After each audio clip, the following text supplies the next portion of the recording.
มาเด้อพี่น้องเด้อมื้อนี้เมนูงูเห่าเนาะเมนูงูเห่า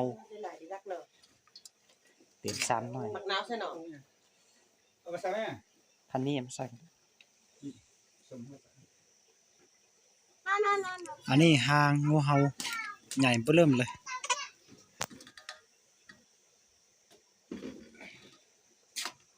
บ่ใส่น้ำแกงด้วยนึงวะใส่เอาใส่ไหมเนี่ยอยู่ตรงนั้นใส่มีน้ำชั่วโอ้หนูจะมียายแทงเราคืนยิงมาทำเด็ด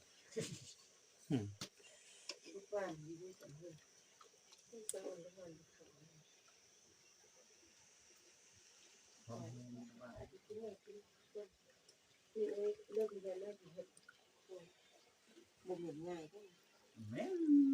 หาแรงตกนี่นะคุมมันเย็นได้บ่สไตล์อยู่นะผมหันเนาะลงไปทับเลยเนาะทับไปยิงเลยนี่บ่แม่น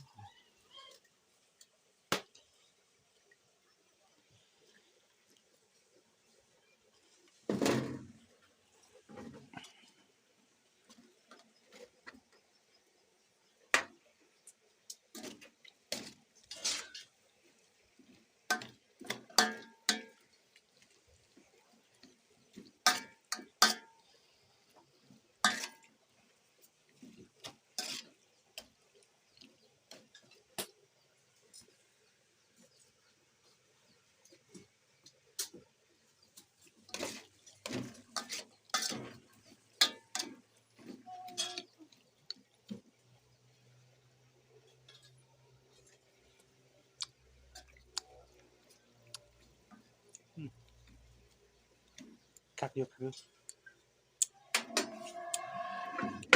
แล้วก็ซีน้ำแกงก่อน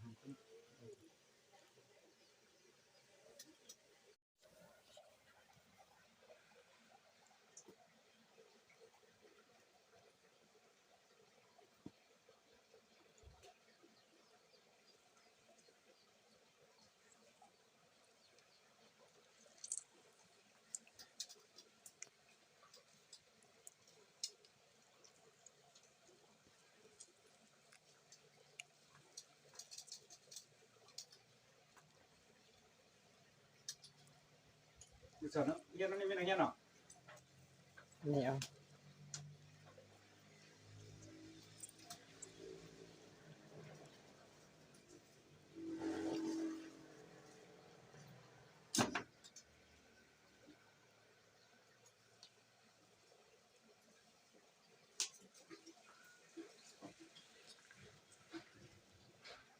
สลายจนส้มได้